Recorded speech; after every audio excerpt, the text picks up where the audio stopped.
Hey, stop scrolling for just 1 second. Seriously, I want to ask you something.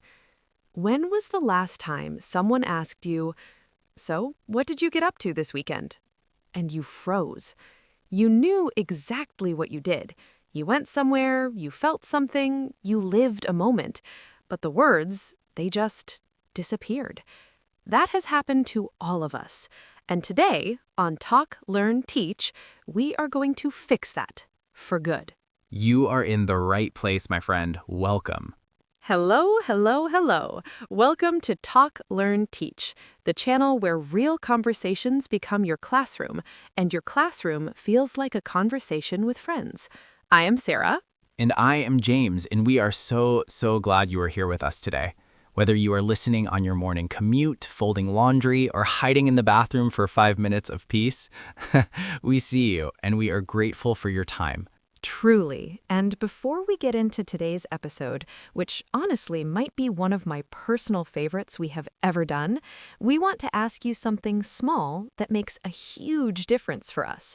If this channel has ever helped you, made you laugh, made you feel more confident in English, even just a little, please subscribe to Talk, Learn, Teach right now. Yes, hit that subscribe button, tap that notification bell, and if you have a friend, a classmate, a coworker who is on their English learning journey, share this episode with them. Send it, tag them, drop it in the group chat. It costs you nothing, but it means the world to us and to the person you share it with. Okay, now let us get into it. Today's topic is all about weekends, but not in a boring textbook kind of way. We are going to talk about the real, messy, funny, emotional, unexpected things that weekends actually are. And we're going to show you exactly how to talk about them in English, like you have been doing it your whole life. Because here's the truth that most English courses never tell you. The weekend is one of the most common conversation topics in the entire English-speaking world. Think about it. Every Monday morning, whether you are at school, at work, in the elevator, at the coffee shop, someone is going to turn to you and say, "Hey, how was your weekend?" And that moment, that little question, it's actually an invitation to connect, to share a piece of yourself, to laugh with someone, to be human together. So today, we are going to teach you not just the language, but the feeling behind it. All right, let me take you back to last Saturday. I had a plan, a very specific, very organized plan. I was going to wake up at 7, go for a run, come home, make a healthy breakfast, clean my apartment, then head out and meet some friends in the afternoon for a hike. Beautiful plan, right? It sounds honestly like something out of a lifestyle magazine. Exactly. And here's what actually happened. My alarm went off at 7. I turned it off, not snooze, turned it completely off, and woke up at 10:45. James! I know. But here's the thing, and I want our listeners to hear this. Even that moment became a story worth telling. Because when I finally did get up, I made myself the slowest, most indulgent breakfast I've had in months. I scrambled eggs with cheese and herbs, toasted some bread, brewed real coffee, not instant, actual ground coffee, and I sat by my window in the morning light and I just existed. No phone for 20 minutes, no rushing, nothing. Oh, that honestly sounds like the most peaceful thing in the world. It was. And when I talked to my friends about it later, I said I had the most unplanned, unproductive, completely perfect Saturday morning of my life. In that sentence, that one sentence, carried the whole feeling. So let's look at how to build sentences like that. When you describe a moment from your weekend, don't just say what happened, say how it felt. Yes, so instead of saying, "I woke up late and made breakfast," you can say, "I slept in way later than I planned and made myself a slow, quiet breakfast while the sunlight came through the window." Same facts, completely different picture. Vocabulary focus. Slept in. To sleep later than usual on purpose or by accident. Slow morning. A morning with no rush and no agenda. Indulgent. allowing yourself something a little extra or luxurious. Brewed, to prepare coffee or tea by soaking or heating. I brewed a pot of coffee. We were hiking, and at one point we reached this clearing, this open space at the top of a small hill, and we all just stopped. Nobody said anything for maybe 30 seconds. We were just standing there looking out at the valley below us, and the sky was turning this deep orange because the sun was starting to set. And one of my friends, her name's Miriam, she just said quietly, "I really needed this." And we all kind of laughed, not because it was funny, but because we all felt exactly the same thing. Oh, that is the kind of moment you carry with you for a long time. A clearing, an open space in a forest or on a trail where there are no trees. A valley, the lower land between hills or mountains. I really needed this. A simple, emotionally honest phrase for relief, peace, or gratitude. All right, my Saturday was completely different from yours, James. And honestly, it started with something I wasn't expecting at all. Oh, tell us. So I was in the middle of reorganizing my bookshelf, which, by the way, took the entire morning and half the afternoon because I can't simply organize things. I have to reread the back of every single book I own. Of course you do. And then my phone rang. It was my grandmother. Now, I should tell you, she's 81 years old. She lives about 4 hours away, and we don't talk as often as I wish we did. So when I saw her name on my screen, I felt this little jump in my chest. I answered immediately. Oh, that's so sweet. That's so sweet. She called to tell me she had just tried a new recipe, a lemon cake. We ended up talking for almost 2 hours. She told me about her neighbor's garden, about a documentary she had been watching, about how she walked to the market that morning and ran into an old friend she hadn't seen in years. You know what that is? That's a gift, a completely accidental gift in the middle of a Saturday. It was. And I want our listeners to really sit with that idea for a moment.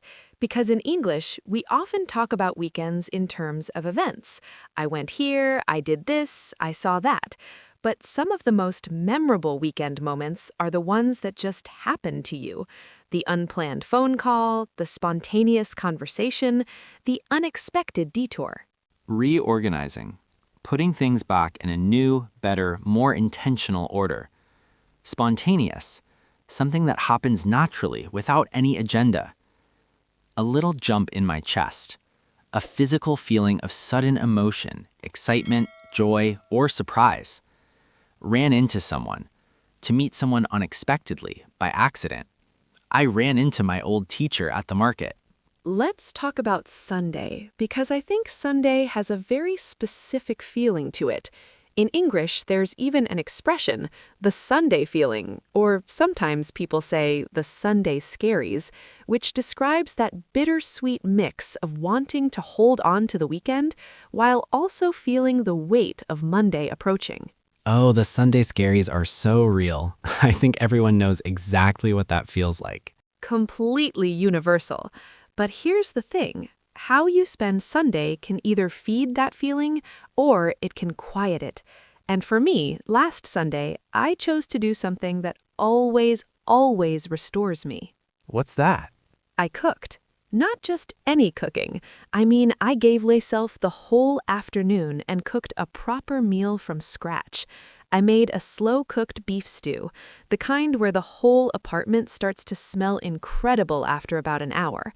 I had music playing, I had a small glass of red wine while I stirred the pot, and the rain was tapping against the window outside. James, that is genuinely one of the most beautiful Sunday images I've ever heard. James, that is genuinely one of the most beautiful Sunday images I've ever heard. I ended up inviting my neighbor over for dinner that evening, and we sat at my little kitchen table and talked for hours over that stew. From scratch. Making something from the very beginning with raw ingredients and no shortcuts. Slow cooked. Cooked at low heat for a long time so flavors develop deeply and richly. An act of care. Doing something not out of obligation, but out of genuine love or warmth. To restore someone. to bring them back to a state of energy, peace, or wholeness. My Sunday had a different kind of energy. I want to be honest with you all because I think honesty in language learning matters. Not every weekend is a highlight reel. Sometimes the weekend carries weight, too. That's real and important to say. Sunday morning, I went to visit a friend who has been going through a difficult time lately. She lost her job a few weeks ago, and she has been feeling really lost and discouraged. I brought her coffee and pastries, and we sat on her sofa, and she just talked, and I just listened. Sometimes that is the most powerful thing you can do. It really is. And there is beautiful language around that kind of weekend moment, too. In English, when we describe being there for someone, we say things like, I just showed up. I was there for her. I held space for her. That last one, to hold space, means to be fully present with someone without judgment, without trying to fix anything, just allowing them to feel what they feel while you witness it beside them. That is a deeply human thing.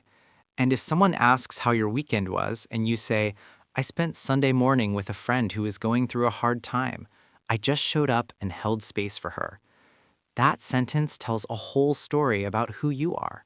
By the afternoon, my friend was laughing again. We ended up walking to a little market nearby, and she bought a bunch of sunflowers, bright yellow ones, and she put them in a jar on her windowsill and said, There, that is better. And it was. It really was. Okay, let us bring everything together now with some real, usable language. We have been telling you stories, but now we want to give you the tools to tell your own. First, the question. When someone asks about your weekend, the most common ways they will say it are, how was your weekend? Simple, classic. What did you get up to this weekend? Very natural and casual. Did you do anything fun? Invites you to highlight the best moment. Any plans this weekend? Forward-looking, before the weekend happens. And when you answer, don't just say good or fine. That ends the conversation. Instead, use what we call a hook sentence, one vivid, specific line that makes the other person lean in and want to know more. For example, instead of, it was fine, I stayed home mostly, you could say, honestly, it was exactly what I needed. I had the slowest, most beautiful Saturday morning with no plans and no phone. That second answer makes someone say, oh really, tell me more. Or instead of I hung out with a friend, say I spent Sunday morning with a friend who has been going through a tough time lately, and I think it helped both of us more than I expected. Now that's a conversation starter. Key tense reminder. When you're talking about what you did, you use the simple past tense. I went, I made, I called, I cooked, I listened, I laughed. If you're talking about something that was happening over a period of time, you use the past continuous. I was reading when my phone rang. I was cooking while the rain was falling. The past continuous creates atmosphere. It paints a scene. One more tip. Don't be afraid of emotion in your language. English speakers appreciate when you describe how something felt, not just what happened. I felt so peaceful. It caught me off guard. I hadn't expected to enjoy it as much as I did. Emotional language makes your English not just correct, it makes it alive. Let's do a quick role play so our listeners can hear all of this in action. Sarah, ask me about my weekend. Sure. Hey, James, what did you get up to this weekend? Oh, it was such a good one, actually. Saturday morning, I slept in and had this really slow, indulgent breakfast. I brewed real coffee and just sat by the window. Then in the afternoon, a few of us went on a hike and we found this beautiful clearing at the top of a hill, right when the sun was setting. It was one of those moments where nobody said anything because nothing needed to be said. That sounds amazing. And Sunday? Sunday, I just cooked all afternoon, made a slow-cooked stew from scratch, invited my neighbor over for dinner. It honestly restored me. I feel like a completely different person heading into this week.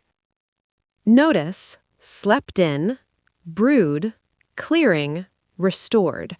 all vocabulary from today's episode used naturally in context. Hey Sarah, how was your weekend? You know, it was one of those weekends that surprised me. Saturday, I was reorganizing my bookshelf, which took way longer than it should have, and then my grandmother called out of nowhere, and we ended up talking for almost 2 hours. I hadn't realized how much I missed her voice until I heard it. Aw, that's so sweet. What about Sunday? Sunday, I spent the morning with a friend who has been going through something hard lately. I just showed up with coffee and held space for her. By the afternoon, she was laughing and buying sunflowers, so I think it helped. Then I had a quiet evening with a book, and honestly, it was a perfect weekend. Notice reorganizing, spontaneous, held space, a bunch of sunflowers, all used naturally carrying real emotion. Describing time and pace. To sleep in, or to have a lie-in, wake up later than usual. A slow morning, a morning with no agenda or rush. To unwind, to relax after stress. To recharge, to restore your energy, like a battery. Describing people and connection. To catch up with someone, to spend time with someone you haven't seen lately. To run into someone, to meet them by accident. To hold space for someone, to be fully present with them without judgment. To act of care, something done out of genuine love, not obligation. Describing feelings, a little jump in my chest, a sudden feeling of emotion felt physically. Bittersweet, a feeling that is both happy and a little sad at the same time. To feel restored, to feel refreshed, whole, and renewed. Discouraged, feeling a loss of hope or confidence. Describing actions and activities. From scratch, making something from the very beginning, no shortcuts. Slow cooked, cooked at low heat for a long time. Spontaneous, something that happens without planning. Indulgent, allowing yourself something extra or luxurious. To brew, to prepare coffee or tea. I brewed a fresh pot of coffee. We have reached the end of today's episode, and I want to say something before we go. We started today by talking about that frozen feeling when someone asks about your weekend and the words just disappear. And I hope that after spending this time together, that feeling is just a little bit smaller because you now have the language, you have the stories, you have the tools. More than that, you have permission. Permission to talk about the slow mornings, the accidental phone calls, the meals cooked in the rain, the friends you showed up for. Those aren't boring weekends. Those are full, beautiful, human weekends. And English is ready to carry every single one of them. We'll be back very soon with another episode of Talk, Learn, Teach. And before we sign off, we have 2 last things to ask of you. 1. If you haven't subscribed to Talk, Learn, Teach yet, please do it right now.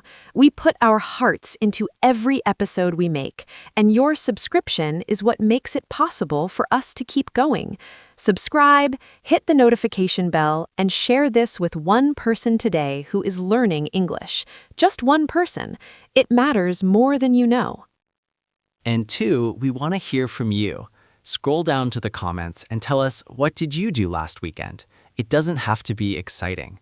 Maybe you slept in and made breakfast. Maybe you called someone you had been meaning to call for months. Maybe you just sat quietly and watched the sky. Whatever it was, tell us. Use the vocabulary from today. Practice your English right here in the comments. We read every single one and we'll reply. And if you could share with us, what is your favorite kind of weekend? Is it a full, packed weekend with activities and people? Or is it a slow, quiet weekend with no plans at all?